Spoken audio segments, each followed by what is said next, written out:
үнемі ойымда жүретін музыка осы Duncan Lawrence'тың Arcade деген музыкасы.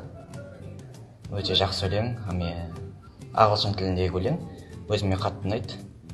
Жұмыс істеген кезінде мотивация беретін жақсы өлең, өзіме ұнайды.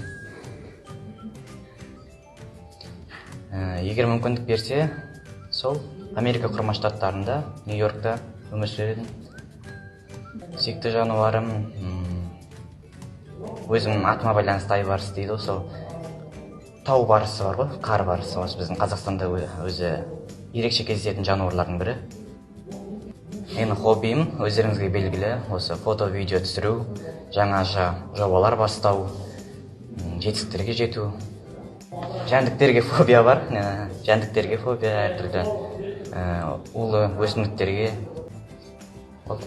Асыға күтетін мейрам осы бүкіл әлем тойлайтын жаңа жылғы асыға күтетін мейрам. Одан бөлек 9 мамыр жеңіс күні өзіме ерекше ұнайтын бұрыннан. YouTube.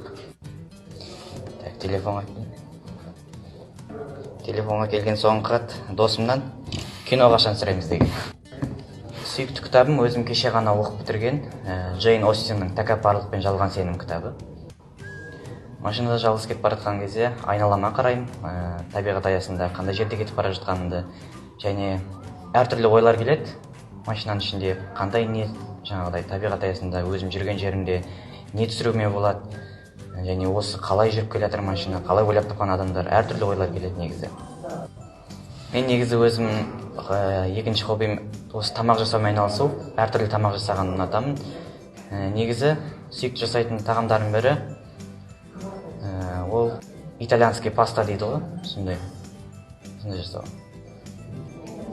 Ең соңғы жасаған сыйлығым әжеме болған. Туылған күніне сыйлық жасаған. Мысалға ұшып көргім келетін, бүкіл әлемді аралап. Біздің өзіміздің қазақтағы таусоға, толағай деген нелер бар. Солардың да күшін бір көргім келген, қандай болатынын, қандай әсерде болатынын. Көбінесе ауыл шаруашылығын үйренгім келетін. Әкем, осы менің ата-бабаларым сондай ауыл шаруашылығымен көп айналысқан. Мен өзім заманауи тұрғыда көп жұмыстармен айналысқаннан кейін бұл жұмыстарға дұрыс бейімделмегенмін, соларды үйренгім келеді.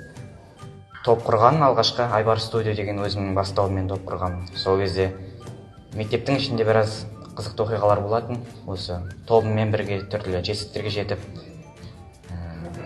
сабақтан қашып кете беретін тұғымның, көп кабинетіме барып отыратынмын. Жұмыс әртүрлі, әркімге әртүрлі, бірақ алғаш достарым мені Айба деп атайтын, қысқартып атымды. Instagram, YouTube және Facebook. Сұқбаттан алған әсерім, қолмен көрсететін болсақ, осы смайлик, екі көзі таңғалып тұрған және қуанып тұрған күлген смайлик.